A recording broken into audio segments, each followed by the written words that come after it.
Game time tuonavyo sisi, kwa sababu let me tell you, tutawacheka na sisi hatuko tayari kucheka. Okay. Tutakuwepo. Ateta anakusikia, lakini unajua jamaa wameandika maneno ya motivation mpaka kwenye vyombo vya kubadilishia nguo vya Arsenal. Hiyo ndio inasababisha sasa Arsenal wako wale. Sina uhakika sana kama Chelsea hata wana picha za malegends wao kwenye vyombo vya kubadilishia. Game time tuonavyo sisi. Yes, ni weekend mpya ya Game Time. Karibu kwenye Game Time, tukupe yale yote ambayo tumekuandalia weekend hii kwenye meza ya Game Time. Tunakwenda kutazama ligi 5 bora barani Ulaya. Kumbuka ni weekend ya El Clasico, lakini ni weekend pia ambayo ina game kubwa pale Uingereza. Chelsea wapo uwanjani dhidi ya Liverpool. Kumbuka hizi timu mbili zinatafuta nafasi ya kwenda kwenye UEFA Champions League.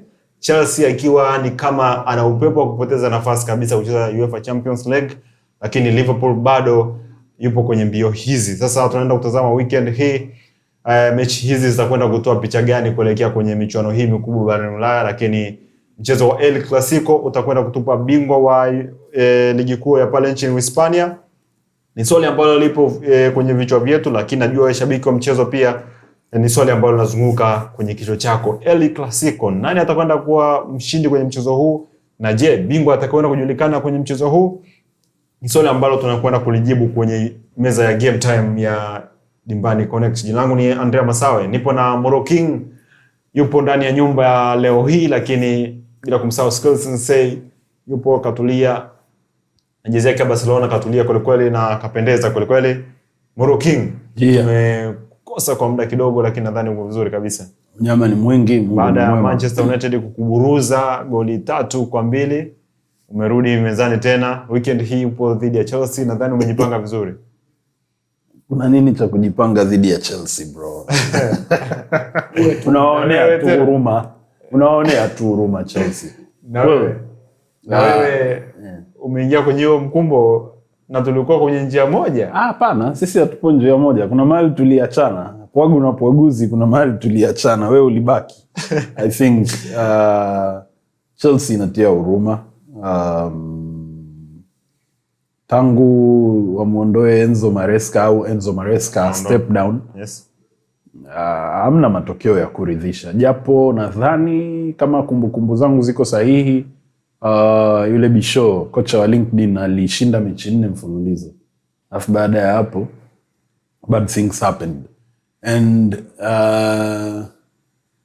nilisema siku moja hapa kwamba nadhani wamiliki wa Chelsea waliangalia tu urahisi wa kumpata Liam Roseni, kwamba ni kocha ambaye anatoka kwenye moja ya timu yao.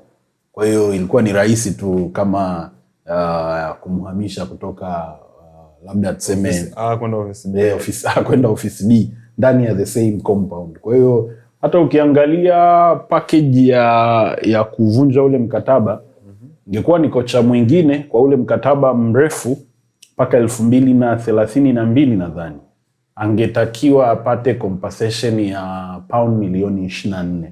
Lakini kutokana na mikataba yao jinsi walivyoiset, Liam Roseni ameondoka na kitita cha pound milioni 4 kama breakaway clause.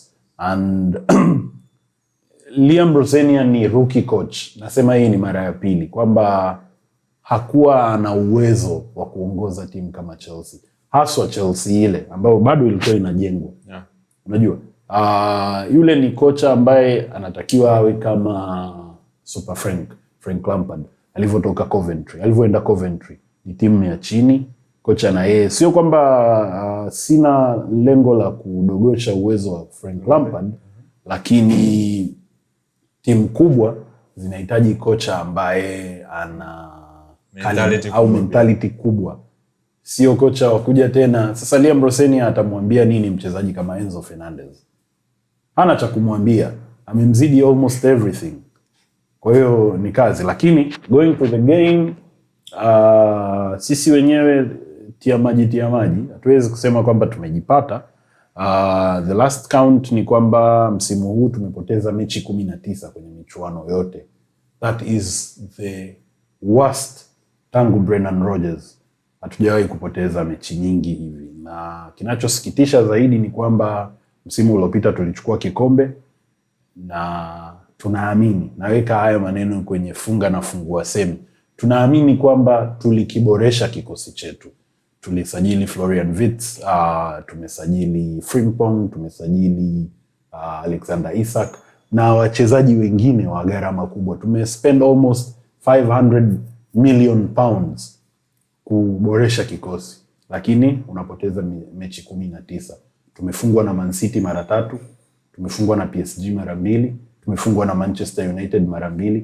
This is the first time in 10 years Liverpool imepoteza mechi 2 dhidi ya Manchester United. Mara ya kwanza ndani ya miaka 10.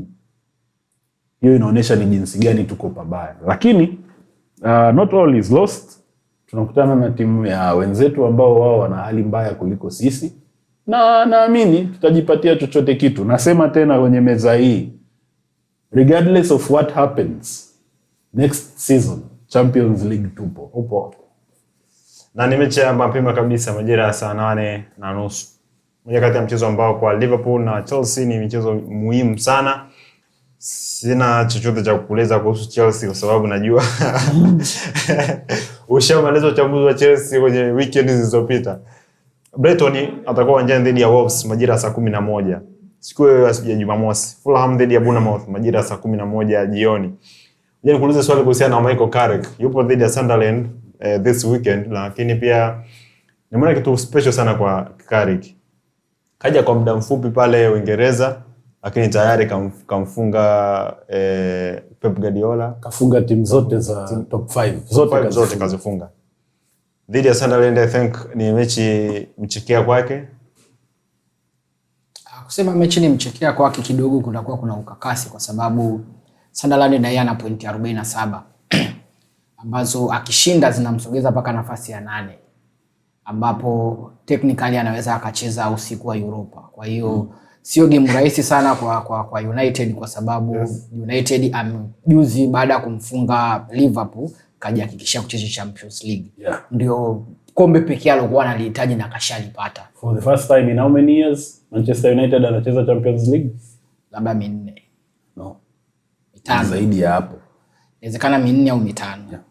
So kwa kombe alilochukua msimu ule kucheza Champions League ni bora sana, na nahisi labda hata usiku wa kuamkia Jumatatu ile mwisho wa Manchester United kucheza UEFA, si alicheza kupitia mgongo wa Europa. Na it's almost 8 years, miaka 8. Sawa, regardless hata ingekuwa miaka 4 kwa kaliba ya timu kama Man U sio kukaa nje ya Champions League kwa muda mrefu hivi. Sure. Sasa hivi ameshaipata, probably labda hata wachezaji waliweza kushangilia kwa kulewa sana kuanzia Jumapili na siku nyingine za kuendelea ili wakutane mazoezi week na labda Jumatano kwa ajili ya kujitayarisha against Sunderland. Na Sunderland sio timu nyepesi, kwa sababu pale nyumbani nyumbani kwa Sunderland amepoteza takriban mechi 3 kwenye mechi 5 za mwisho. Amedraw mechi 1, ameshinda mechi 1.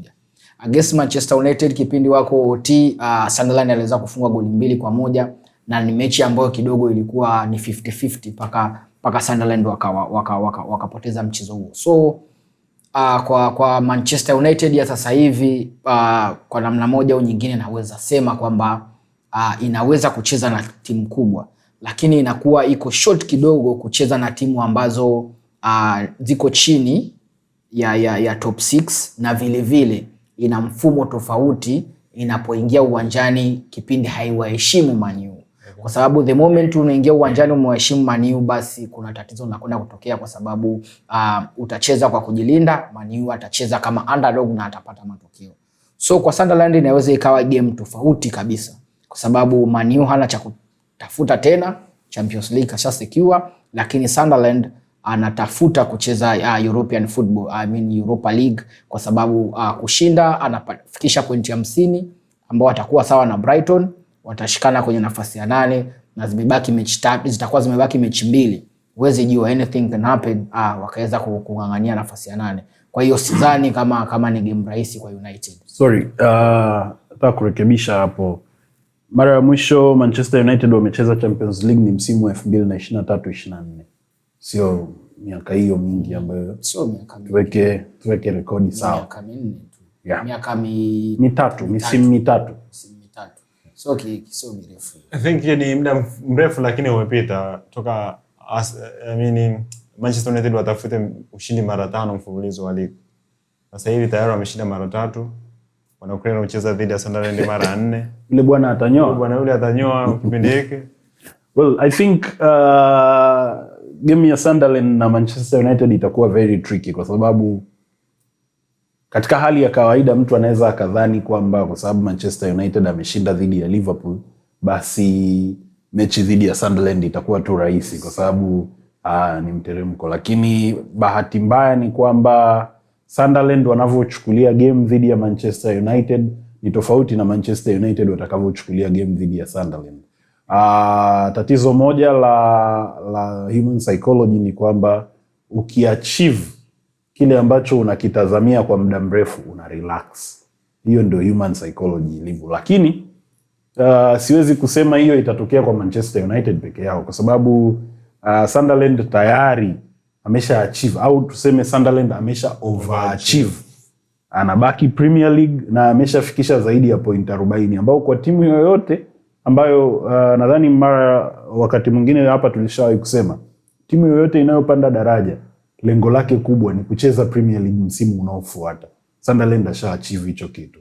Hii kucheza Europa au European Night ni bonus. Na wamiliki wengine wa timu wanachukulia kwamba kwenda European competition ni expensive kwao kwa sababu itabidi wa invest zaidi. Kwa sababu unavyozidi kupata ndipo unavyozidi kutaka zaidi. Kwa hiyo it's going to be an interesting game in a sense kwamba Sunderland hana cha kupoteza lakini ana cha kupoteza kwa sababu kama alivyosema skills. Akishinda anaongeza point, inamsogeza paka kwenye European Night.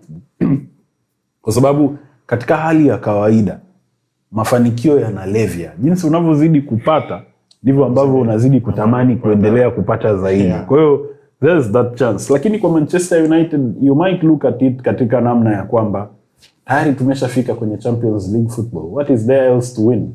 Hatuwezi kushinda EPL. Hakuna kingine cha kuachieve. So wanaweza wakarelax na hapo ndipo ambapo Sunderland wakatokea hapo. Lakini it might be the other way around. Watu wa Sunderland wanaweza wakasema si wenyewe tusha achieve vitu vyetu kwa hiyo tutadeal na tatizo kulingana na litakavyotokea.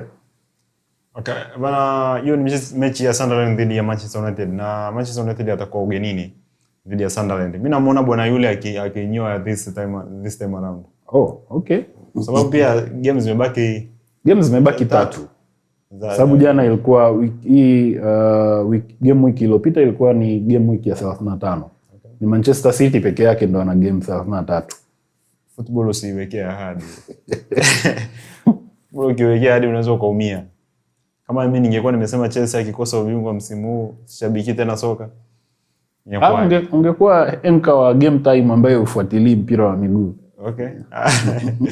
Bana mechi ya Manchester City dhidi ya Brentford Jumamosi inachezwa majira saa 1:30. Manchester City yupo kwenye mbio za ubingwa dhidi ya Arsenal.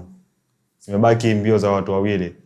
Manchester City na Arsenal dhidi ya Brentford. Ni moja kati ya mchezo ambao kwa Manchester City lazima uende kwa tahadhari kubwa sana. Maana Brentford bwana yule anajua kung'ang'ania vigogo. Lakini pia Manchester City ana kikosi ambacho kwa hivi sasa awe amechezesha kikosi chake ambacho tunakiona cha pili ama cha kwanza, that's quality ni ile ile. Wakina Ryan Check wanatoa everything kwa Pep hivi sasa, wakina Haaland. Yani ukimwangalia Donnarumma akisimama pale nyuma just anatekeleza majukumu yake kwa kiasi kikubwa sana. Dhidi ya Brentford, hii mechi ina weight kubwa kiasi hicho kwa Pep Guardiola na mnamuona this time around akitumia nguvu nyingi sana kupata ushindi pia dhidi ya Brentford. Inapokuja swala la City na weight ya kila mechi uko sahihi kwa sababu anaenda kucheza mechi na Brentford akiwa sawa na games na Arsenal. pressure inakuwa kama wewe ndo unaanza kucheza, kwa sababu yeye ataanza kucheza Jumamosi. Ni jinsi gani anaweza capitalize pointi ambazo anahitaji kuzichukua ili Arsenal anapoenda kucheza Jumapili pressure ihamie kwa Arsenal. Hilo ni la kwanza. La pili, Brentford ana pointi 50 sasa hivi. Yuko kwenye nafasi ya 7. Nafasi ya 7 ndo uhakika wa kucheza Europa, ambaye anaenda nafasi ya 6 na ya 7. So akishinda anakuwa na pointi 53. Ukiwa na pointi 53 na zimebaki game 2 na mtu wa nyuma yako umemwacha zaidi ya pointi 3, means unahitaji kupata draw moja ili wewe una uhakika wa kucheza Europa. Lakini City kwa mechi 10 zilizopita Etihad kapoteza mechi 2. Kafungwa na Real Madrid pale, ndio mechi ya mwisho kupoteza Etihad. Au wengine wote alipata suluhu, alipata mtu huyu mmoja, lakini wote walikufa Etihad. Katika sehemu ambayo utakiwa kutia maguu sasa hivi ni viwanja hivi Etihad, Camp Nou, kwa sababu kwa namna yoyote ile utakufa. Kwa hiyo hatari kubwa anayo Brentford kuliko Manchester City, japo kama ulivyosema football huwezi kuikatia tamaa. Brentford anachohitaji pale ni kupata suluhu tu ili aendelee kustay kwenye zile nafasi ya 6, ya 7, ya 8. Lakini Manchester City hana luxury ya kupata suluhu kwenye mechi hiyo. Chochote anachokihitaji pale ni pointi 3 tu, kwa sababu the moment anapata suluhu alafu Arsenal anaenda kucheza na West Ham, Arsenal akiokota pointi 3 kwa West Ham, basi City mbio za ubingwa zimeishia hapo rasmi, kwa sababu Arsenal itamchukua kutaka tu draw 2 ili draw moja ili kuchukua ubingwa. City atahitaji kushinda mechi zake zote 2 zilizobaki ili awe bingwa. So kwa namna moja au nyingine nahisi ni game ambayo itaamuliwa sana tactically, na unajua master wa tactical ni nani sasa hivi EPL ni Pep Guardiola.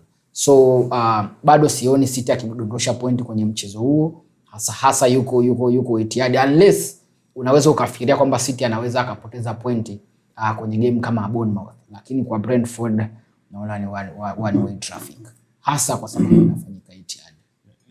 Mwanzo nilisema wait, unajua sababu gani? Niangalia mechi ya Manchester City dhidi ya Burnley. Sikutarajia Manchester City kukutana kwamba atashinda goli moja. Yeah. Kwenye football kuna neno wanasema a win is a win. And Manchester City hana luxury ya kupoteza game yoyote. Kwa sababu ukijaribu kutazama streak ilivyo, Manchester City amepoteza points mara nyingi sana, mahali ambapo tulikuwa tunatazamia kwamba hapa sasa ndipo jini linapoamka, akapotea. Hapa ndipo anapoamka, akapotea. Kwa hiyo unless football happens, and football happens every time, kila mara, yani mpira wa miguu unatushangaza.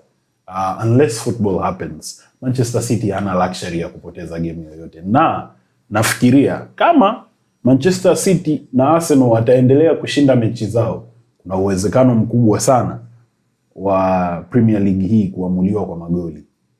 Kwa sababu ukijaribu kutazama mfano wiki hii iliyopita Arsenal kamtia Fulham goli 3 unexpectedly. Tunajua ile ni London derby, wote wale watoto wa London na ugumu ulivyo, timu za London zinabaniana.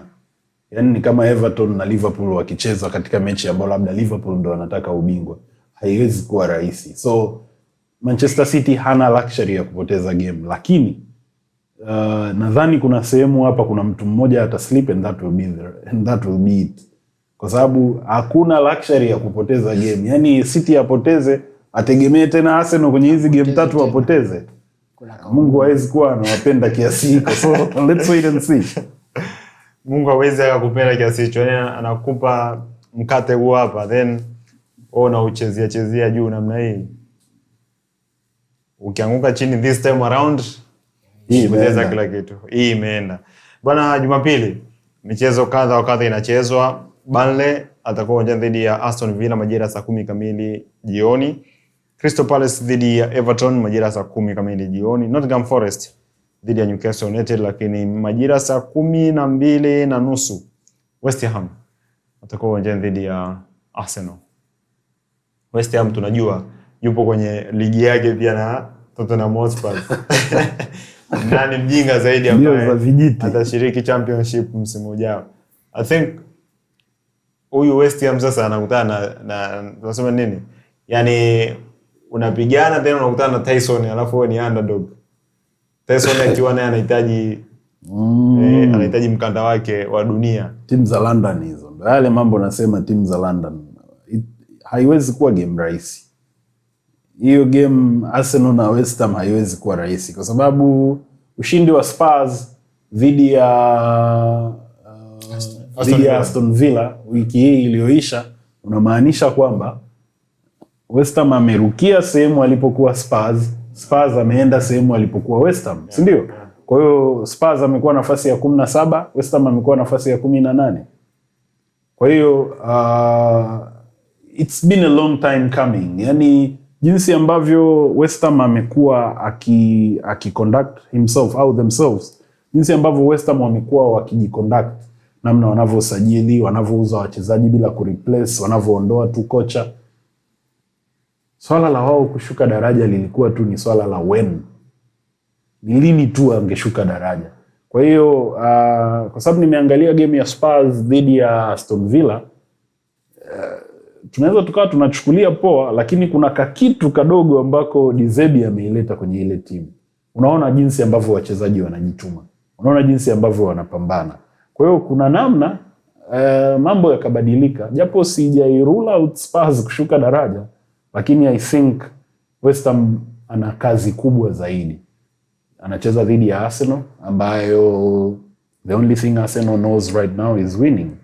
Na unapofika this close kupata ubingwa, sidhani kama kuna wakati Arsenal wamekuwa karibu na ubingwa kama msimu huu katika miaka ya karibuni. Hiyo miaka mingine yote kulikuwa wakati pale Februari pale watu wameanza kukata moto, lakini you can see Arsenal yuko kwenye UEFA Champions League, umetoka 1-1 dhidi ya Atletico Madrid mpaka tunavyo rekodi hapa. Kwa hiyo maana yake Arsenal is one step away kucheza Champions League final for the first time in 20 years I think. Mara ya mwisho Arsenal kucheza finali ya Champions League ni 2006 dhidi ya Barcelona, na pressure yake iko pale kwa sababu Arsenal hajawahi kushinda Champions League. Lakini pressure yake kubwa zaidi kama tulivyosema wakati uliopita, Arsenal hakuna kombe ambalo Arsenal analitamani kama Premier League because it's been a long time coming. The last time Arsenal ameshinda Premier League ni mwaka 2004, the Golden Trophy, unajua. Kwa hiyo pressure kwa West Ham ni kubwa zaidi kwa sababu akipoteza hiyo game Spurs akashinda, there's no turning back. Hapo kwenye kuongezea inapokuja game la swala la Arsenal na London Stadium, kuna mambo mengi yanatokea. Sio tu Arsenal na London Stadium, pia Mikel Arteta na Nuno Espirito Santo kuna historia ambayo ilianzia kuanzia kipindi yuko Wolves. Kamnyanyasa sana Arteta kipindi yuko Wolves. Na kunyanyaswa Arteta tu, hata Pep kuna namna Nuno ana namna ya kutengeneza kikosi chake kucheza na watu wanaocheza tic-tac. Yaani mkitaka kupishana tutapishana, na wanapishana kwa namba. Na mkipishana kwa namba kwa watu ambao mnapishana, basi kama una wachezaji ambao wako very clinical, basi kuna shida. Kipindi kile Nuno Espirito Santo ana kina Adama Traore wako form, wakina Jimenez wako sawa, Wareno wale walikuwa Wolves wako sawa, wakina Neves wako vizuri, Neves, Matias Cunha, Moutinho wako sawa, wakina Podence wako vizuri. Huku upande wa kulia alikuwa na fullback anapanda na kushuka, tunani kipindi anacheza na wingbacks. So hata sasa hivi jinsi alivyoiassemble West Ham anakosa watu wachache tu ambao wanaweza kuimaliza game. Though Arsenal katika mechi mbili za mwisho alizokutana na West Ham amemfunga takriban goli 11 kwa sababu alishinda 5-2 akaja akampiga 6-0. Kwa hiyo West Ham wanaenda akiwa na kumbukumbu kubwa ya kufungwa goli 5-2 pale London Stadium. Sio game rahisi kwa sababu na yeye amepishana Spurs pointi 2 tu. Na yeye hana luxury ya kupata draw. Anatakiwa ashinde. Arsenal na yeye hana luxury ya kupata draw. Wala kupoteza wala kupata draw. Anachotakiwa ni kuchukua pointi 3 ili aendelee kujikita kwenye kilele cha EPL. Na vile kama inaenda down to the wire alafu kinachokwenda kuamua ni tofauti ya magoli, means zile 3-3 inabidi ziendelee. At least ukitoka kwenye 3 panda paka 4. Lakini kushinda goli moja, City anaweza kaamka vizuri. And we all know jinsi ambavyo City ana utajiri wa magoli. So sasa hivi wana difference tu ya goli moja kwa ufungaji, lakini wana difference ya goli 3 kwenye kutoa ufungaji na magoli yaliyo concede. Na hapo City ana michezo hii? Ana michezo miwili. Sio mbaya kiasi kwamba inabidi ushinde, na usishinde tu, inabidi ushinde na magoli mengi kama unataka kuendelea kukaa kileleni.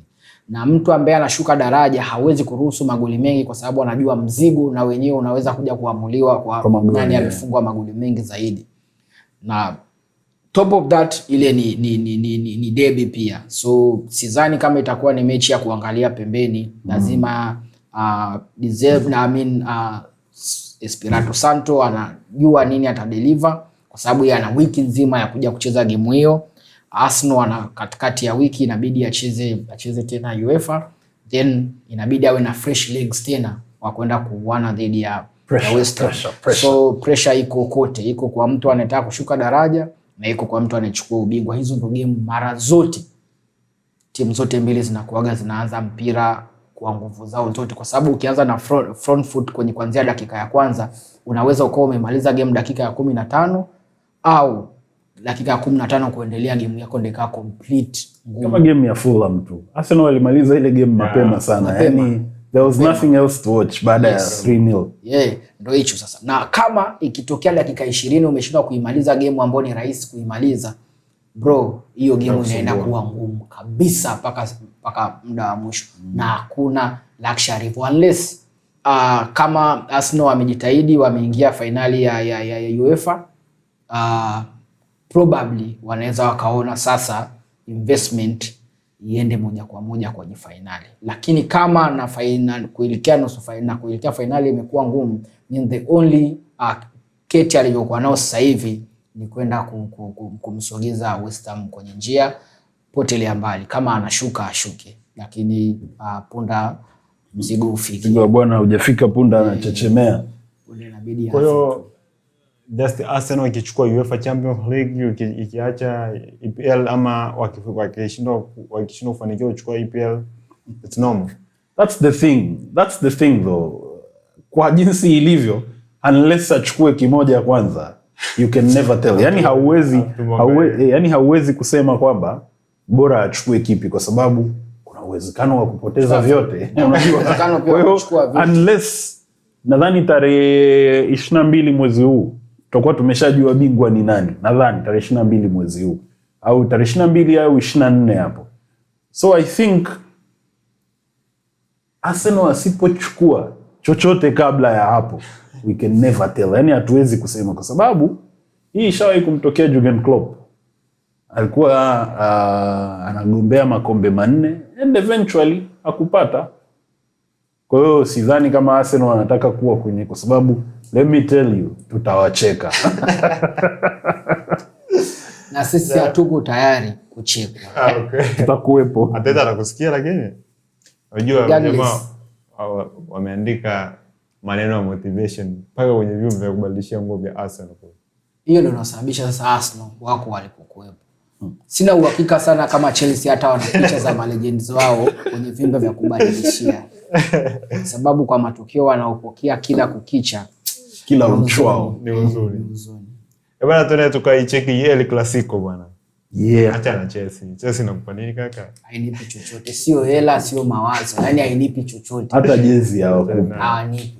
Nitakuletea ile jezi basi tubadilishane na Chelsea. Sio kweli. Napenda sana ukarimu wako, lakini kwa Chelsea hapo nimechora mstari. Ukarimu wake haukaribishwi. Haukaribishwi hapa. Nimechora mstari. Bwana, El Clasico, Real Madrid dhidi ya FC Barcelona dhidi ya Real Madrid. Ni mechi ambayo inaenda kuamua bingwa wa La Liga. Na ni mechi ambayo kwangu mimi nilitamani bingwa ameshajulikana. Ili kuwe na God of Honor. Nione mtu akipigwa makofi pale. Lakini mambo yameenda ndivyo sivyo. Bingwa hajajulikana na mechi inaenda kuamua bingwa ni nani wa La Liga. I think kwenye miaka hivi karibuni ni mechi ambazo zimekuwa zina ushindani sana. Yaani Real Madrid akiona amepoteza mechi hii, basi ni kama anatengeneza kiuhasama kuelekea mechi inayofuata. This time around I think Barcelona anauhitaji zaidi mchezo huu kuliko Real Madrid, kwa jinsi ninavyoona, kwa sababu game zilizopita, hasa game kubwa, Barcelona amepitia wakati mgumu, hasa kwa mpinzani zaidi wa Real Madrid ambaye ni Atletico Madrid. Barcelona amekuwa akipata tabu kidogo. Namuona Rafinha atakuwepo fit kwenye hii game, lakini Real Madrid kwenye wale watu watatu wa mbele kuna baadhi ya watu waenda kuwakosa. Aina vikosi ambavyo vinakwenda kukutana kwenye mechi ya El Clasico, nani ana nafasi kubwa zaidi ya kumsumbua mwenzake ndani ya dakika 90? Kama nilivyosema mwanzo, katika uwanja mgumu kwenda sasa hivi ni Camp Nou. Kwa sababu gani? Katika mechi takriban 26 Barcelona akiwa nyumbani kafungwa mechi 2 tu, kashinda mechi 24. Yaani hana draw, ana lose hizi, na lose ya kwanza ilikuwa against PSG, ilikuwa mwezi wa 10 mwaka jana, walifungwa 2-1. Lose ya pili kaja kaipata juzi against Atletico Madrid 2-1. Lakini wengine wote kila aliyepita pale kafungwa. Na sio amefungwa tu, hakuna mtu amefungwa chini ya goli 3 Camp Nou. Sasa unaona ni jinsi gani Madrid wanajua nini wanakwenda kukifuata. Na Madrid katika mechi 5 walizocheza away kafungwa mechi 3. Sijui nikuelekeze vipi. Yes, sijui nikuelekeze vipi uweze kuniamini, uweze kuelewa jinsi gani kwenda Camp Nou sasa hivi sio swala la kufikiria mara mbili. Ni swala la kusema siendi. Kwa sababu na juzi nilitoka kusema kwamba kutokuwepo kwa Mbappe unaweza kuisaidia Madrid. Kama uliangalia mechi waliocheza weekend Jumapili usiku, uliona jinsi gani Madrid waliclick kwa sababu labda Kylian Mbappe hayuko, kwa sababu wale wakiwepo mafahari wawili pale juu, individual brilliance ziko nyingi kiasi cha kutoa ile teamwork. Jude Bellingham walicheza mchezo mzuri sana kwenye game ya juzi, kuassist goli zuri kabisa la Vini Junior. Yes. Collaboration ya Masatuano alivyoingia, Adagula alivyokuwepo, game ilikuwa ni nzuri sana. Lakini kwenye ile Clasico mpaka sasa hivi Real Madrid kapitwa pointi 11 kwa sababu ni pointi 88 kwa 78. Kwa sababu pointi 11 means Barcelona anahitaji draw tu kutangaza ubingwa. Barcelona kwanza watakuwa 12. Unahitaji point ngapi? Wanahitaji pointi 1 tu kutangaza ubingwa, kwa sababu zitakuwa zimebaki mechi 3. Mechi 3 unapata pointi 9 tu. Basi unless kama wana mechi nyingine ya 4 wanaweza wakaiba, au La Liga wabadilishe mfumo. Yes, waingize katimu cha 21. Pointi ziwe 4 ili waweze kushinda. Kwa hiyo Barcelona anaingia pale. Kibaya anachoweza kuipata Barcelona sana ni suluhu ili awe bingwa. Yaani kibaya kabisa kwamba wataondoka na kombe lakini hawajafurahi, ni suluhu. So Madrid the moment wanaingia Camp Nou, wanachohitaji wao ni ushindi tu ili kutafuta pointi nyingine 9 wawe mabingwa, ambao Barcelona afungwe mechi 2 zinazokuja ili yeye awe bingwa. Unatafuna mawe brother. Yani ni kitu kigumu kiasi kwamba hata makomenteta kwenye game waliomfunga Osasuna walisema the moment Barcelona amepata matokeo, maana alipata matokeo usiku ile 2-1. The moment Barcelona amepata 90 nadhani Ferran Torres akaja akafunga goli la pili. Wakasema the moment Barcelona ameondoka kwa Osasuna na point 3, itakuja kutokea kitu ambacho hakijawahi kutokea La Liga nzima, kama Madrid atakuwa bingwa msimu huu. Hakijawahi kutokea kuanzia La Liga imetokea mtu kutoka nyuma kwa point 11, zimebaki mechi 3 akawa bingwa, kitu ambacho kimahesabu pia hakiwezekaniki. Kama zimebaki mechi 4 fair, lakini kama zimebaki mechi 3 ambapo wewe ndio unaenda kucheza na Barcelona ukawa bingwa, haikuwahi kutokea, hata kimahesabu hai make sense. So El Clasico hii ndio itakuwa ya kwanza yenye maana kubwa sana kwa Real Madrid zaidi kama atashinda. Nafikiri ndio game ambayo hata isahau kamwe kama ataanza kupindua mapinduzi. Turning point inaitwa. Yes, kama ataanza kupata mapinduzi kwenye mechi ya El Clasico. Na Barcelona ndio itakuwa timu pumbavu kuwahi kutokea kwenye msimu wa La Liga kama ataruhusu kufungwa Camp Nou kwenye siku ambayo ilibidi atangazie ubingwa pale pale tena against rival wake ili tu akachukue kombe baada ya mechi mbili zinazokuja. Sidhani kama hicho kitu kinawezekana. And Real Madrid, yani hii game ushindi kwa Real Madrid kama ulivyosema kimahesabu Real Madrid ni ngumu sana kuwa bingwa. Sio kwamba haiwezekani, inawezekana. Lakini kimahesabu hii game ni more of rival kumtambia mwingine. Kwa sababu Real Madrid akishinda kesho, weekend. Real Madrid akishinda, hii inamaanisha kwamba anakuwa amefanya kitu ambacho walami wanaita delaying the inevitable. Kuchelewesha yale ambayo lazima yatokee. In a sense kwamba akipoteza hii game, kuna game zingine ziko hapo ambazo zinamsubiri. Huwezi kuniambia kwenye game zilizobaki point 6 hizo na ni Barcelona akose point 1 tu ya kuwa bingwa. Yaani kama alivyosema ni kwamba kuna uwezekano kweli huo ukatokea, kwa sababu mpira wa miguu ingekuwa ni kitu ambacho kiko obvious kiasi hiko, tusingekuwa na haja ya kuangalia kwenye TV au kwenda uwanjani, sababu tungekuwa tu tunajua ambayo yanatokea. Lakini hii game ina maana kubwa sana kwa Barcelona kwa sababu anahitaji kutangaza ubingwa kwa rival wake, hicho tu, na kumtambia mwenzake kwamba nilichukua ubingwa kwako. Lakini hii game kwa Real Madrid ina maana moja tu. Moja, nimekufunga, we ni rival. Lakini wanafanya delaying the inevitable. Kwa sababu kimahesabu, kimpira, Barcelona anahitaji point 1 tu katika 9 au 12 zilizobaki. Actually 9. Katika point 9 zilizobaki anahitaji point 1 tu kuwa bingwa. Kitu ambacho kwa kweli sijui nini inabidi jambo baya sana litokee. Kuna rafiki yangu mmoja anaitwa Gibson Blockos, huwa anasema wakati mwingine inabidi jambo baya litokee ili kuepusha jambo baya zaidi kutokea. Kwa hiyo inabidi labda Barcelona afungwe ili kuepusha jambo baya zaidi, kwa sababu kwenye hizo mechi zilizofuata Barcelona lazima apate point. Sio, yani wanasema sio ombi, ni lazima. So ni stress kubwa kwa Real Madrid kwamba mpinzani wako mkubwa anachukua ubingwa kwako. Not in a sense kwamba uwanjani kwako, lakini dhidi yako. Kwamba Barcelona anaenda kutafuta draw, of which I don't really think Barcelona anaenda kutafuta draw. Barcelona anatafuta ushindi. Draw ni by the way. Na ukizingatia Barcelona pia ndio kombe pekee ambalo analihitaji msimu huu. Sio analihitaji tu, na lenyewe linamhitaji. Ndio maana yuko pale kwa point 10 na point 11 ziko pale. Na kingine Hansi Flick na Real Madrid ya sasa hivi, nafikiri kwenye mechi 5 amepiga mechi 3. Kama sio mechi 3, mechi 4 kapiga.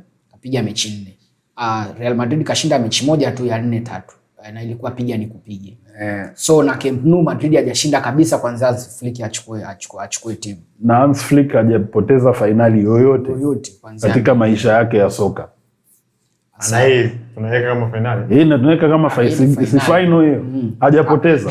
Hiyo finali inaweza haiendi dakika 120, lakini mtu atakayechukua draw amekuwa bingwa. Bana, hiyo ni mchezo wa El Clasico. Moja kati ya mchezo ambao I think kwangu mimi ninavyoona ni mchezo ambao utakwenda kuwa na goli nyingi pia. Obvious. Tunajua tena wanangu wa highline. Mmoja wa highline, mwingine ana striking force ya kufunga sana. Basi ukimpa 4 anakupa 5, game imeisha. Ni kama game ya Bayern na PSG. Pale wangesogeza dakika 10 mbele tungeona mechi ya 9-9. 9-9. Kila mmoja yupo moto. Tuende kwa baadhi ya michezo pale Italia.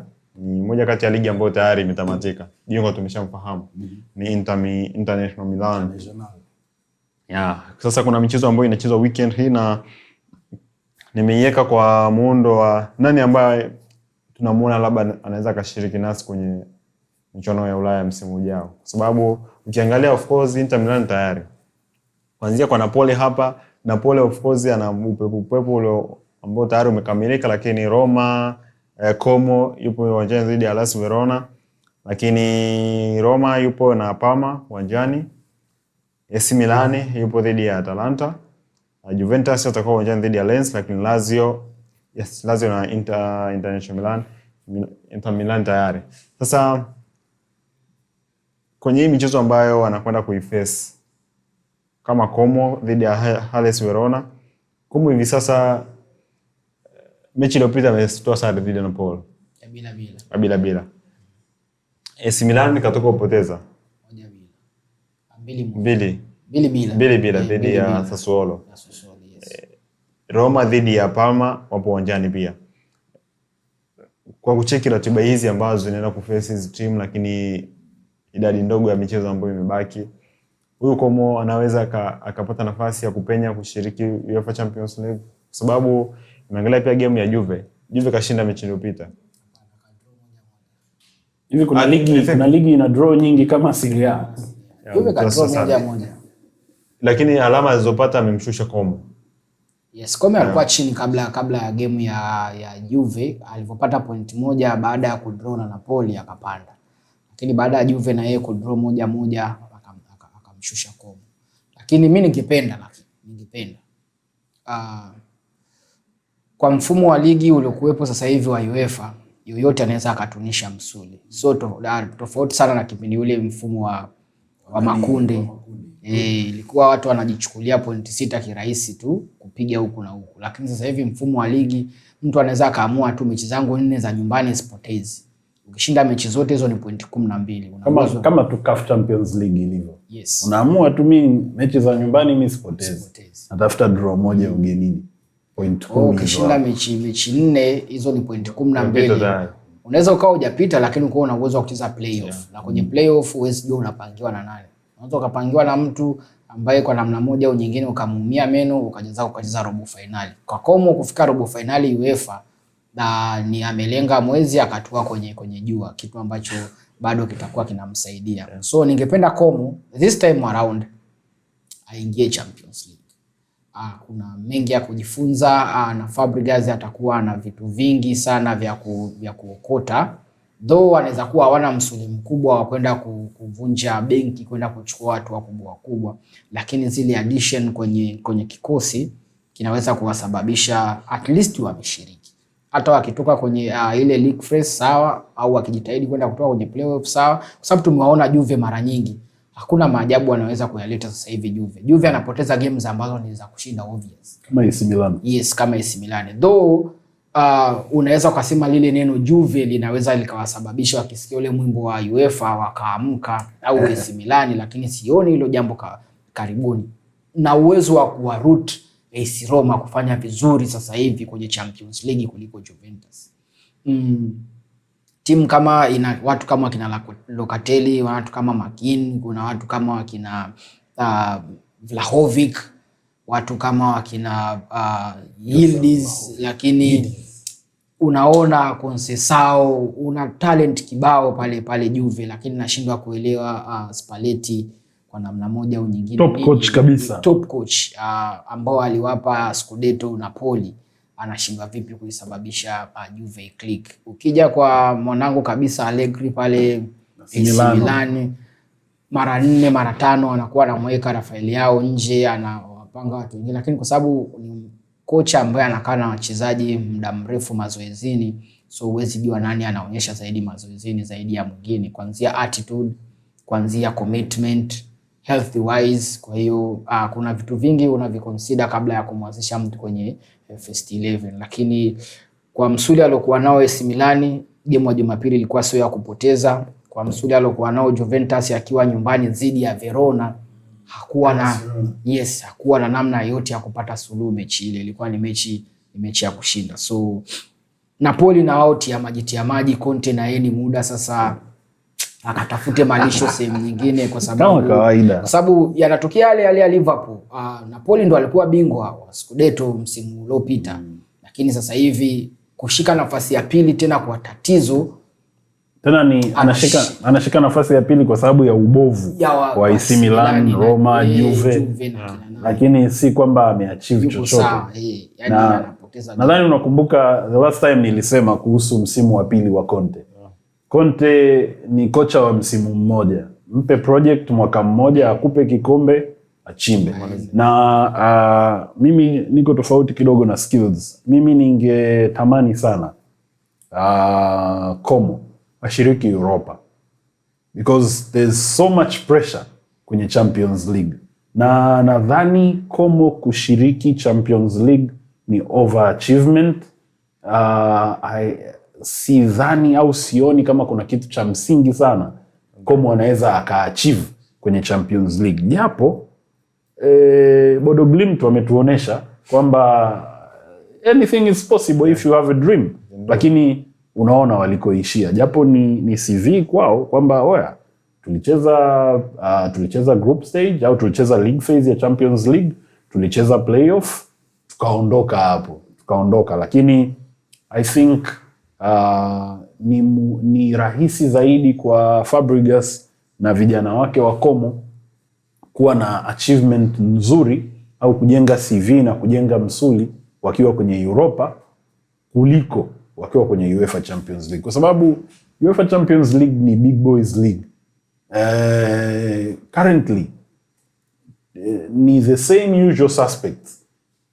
Tunakumbuka ni robo finali tulijadili. Kwenye robo finali timu zote zilizoshinda UEFA Champions League katika misimu 10 iliyopita ilikuwepo. Katika zile timu 8, timu zote zilizoshinda UEFA Champions League katika misimu 10 ilikuwepo. That's a big boys league. Ni ligi ambayo haihitaji uwe na mbuzi wako mmoja unamtegemea huyu. Unaona? So sidhani kama Como wako tayari kuvunja benki ili kwenda kufanya miujiza yoyote kwenye Champions League. Kwa hiyo I think it is more advantageous for Como kushiriki Europa na kujenga confidence ili kuja kushiriki Champions League. Lakini kama alivyosema Skills, kuna mafundisho makubwa zaidi, kwa sababu Bodo Glimt ambao wameshiriki UEFA Champions League msimu huu hawawezi kuwa the same msimu ujao. Lazima watakuja na energy kwamba bwana anything is possible. Amen. Ngine hapo kuongezea, huwezi jua kwa sababu Como sasa hivi wamejitahidi kufika walipofika.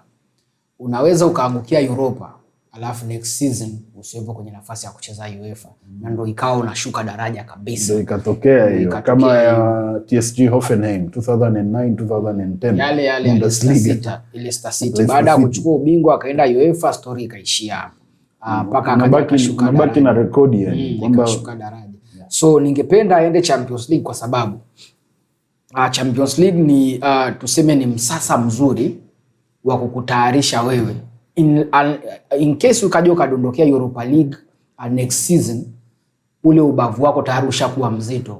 Ukienda Europa means umeshuka chini, kwa hiyo una cha kufanya kuliko uende Europa ukatoke utegemee uende Champions League. It might never happen. Inaweza kutokea tena.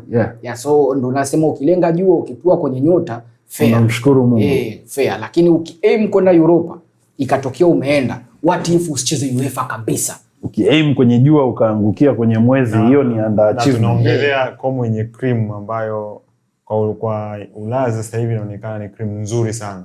Inaweza kuwafikisha mahali popote. Na kwa bahati mbaya ni kwamba wasipo achieve chochote, hiyo cream msimu ujao inaweza isiwepo, kwa sababu kila mtu atakuja kuchukua mtu wake pale, na Como sio club kubwa useme itamwambia labda wewe asikia baki mshahara tunaongeza. Kwa maana yake Como kwa sasa hivi ni feeder club. Mtu yoyote atakaye kuja na big check, oya namtaka huyu, what do they have to lose? Wataachia wachezaji. Kwa hiyo hoja yako ina make sense zaidi kwamba muda ni huu, kama anavyosema John Cena, the time is now, my time is now. Muda ni huu, muda wa kuachieve vitu vikubwa ni sasa hivi. Siwezi jua wanaweza wakafika pale msimu unaokuja, watu wameenda pale wanamwambia Fabregas njoo hapa, Nikopazi njoo hapa. Ndio yanatokea ile kipindi. I think imetokea Crystal Palace pia. Crystal Palace alishtakiwa ashiriki. Ingekuwa sio yale masuala ya umiliki, Crystal Palace alitakiwa ashiriki Europa. Moja, Crystal Palace ni mshindi wa FA msimu uliopita. Kauza wale top guns wote kawauza. Paka Januari hapo walikuwa wanataka kumuuza Mateta, lakini bahati mbaya masuala mazima ya AC Milan na timu yao ya medical wakasema imetosha. Crystal Palace anaweza asifike ile sehemu tena. Yeah, ndio imetoka hivyo yani. Wanampoteza kocha, wamepoteza wachezaji. Unaona Eze is making a name for himself, Michael Olise is making a name for himself. Ndio inakuwa imetoka hivyo yani. Kwamba sasa hivi Crystal Palace angekuwa alishiriki Europa, labda akafika sehemu ambapo labda Nottingham Forest yupo. Who knows? Bana, tuwape watu fedha. This weekend kuna michezo mingi kweli inachezwa. Tuende tukawape watu fedha. Naanza na game ya Liverpool dhidi ya Chelsea.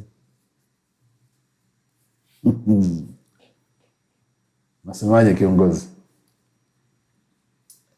Hiyo game kusema under 3.5 kutakuwa kuna ugumu kwa sababu wote milango iko wazi. At least kwenda kwenye safe side over 1.5. Both teams to score. Sunderland Manchester United. Manchester United apate goli moja. Timu zote zitapata magoli. Manchester City dhidi ya Brentford. City afunge goli 2. Takuwa na tafrija, City atashinda. El Clasico. Ase, mpe Barcelona ashinde Asulu. Ashinda sana. Naweza nikaweka utajiri wangu wote hapo. Utajiri wako ni shilingi ngapi bro? Haijalishi, lakini utajiri wangu wote. Sawa, ni shilingi ngapi? Sijajua. Hapo sasa itabidi ni cheki Google kidogo. Inipe takwimu. I say hii mechi ina goli nyingi sana. I think over 3.5. Okay. Hii game ina goli nyingi sana. West Ham Arsenal. Over 1.5. Kuna mtu atajichanganya hapo na mvua ya magoli itakuwepo. Goli nyingi sana, over 2.5. Okay. Bwana, mpe Barcelona goli 2, mpe Arsenal 1-1, mpe Manchester City 1-1, mpe Liverpool goli 1, lakini Manchester United na Sunderland mpe Manchester United 1-1. This weekend make further. Mpe Manchester United 1-1 na anaweza kufanya jambo. Bwana, sijakusikia kuhusu Liverpool na Chelsea. Umesemaje? Nimesema Liverpool mpe goli 1. I say you're betting against your own team. Kweli hali yenu ni mbaya. Sawa. Chelsea. Pole bro.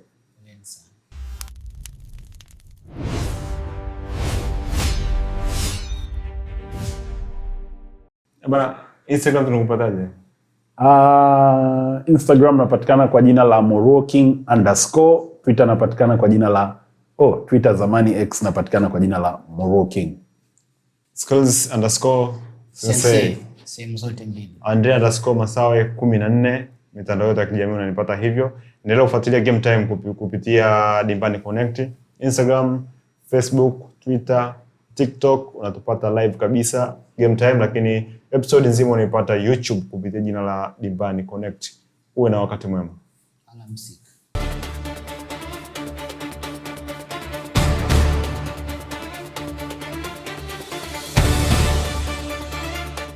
Game Time, tunavyo sisi.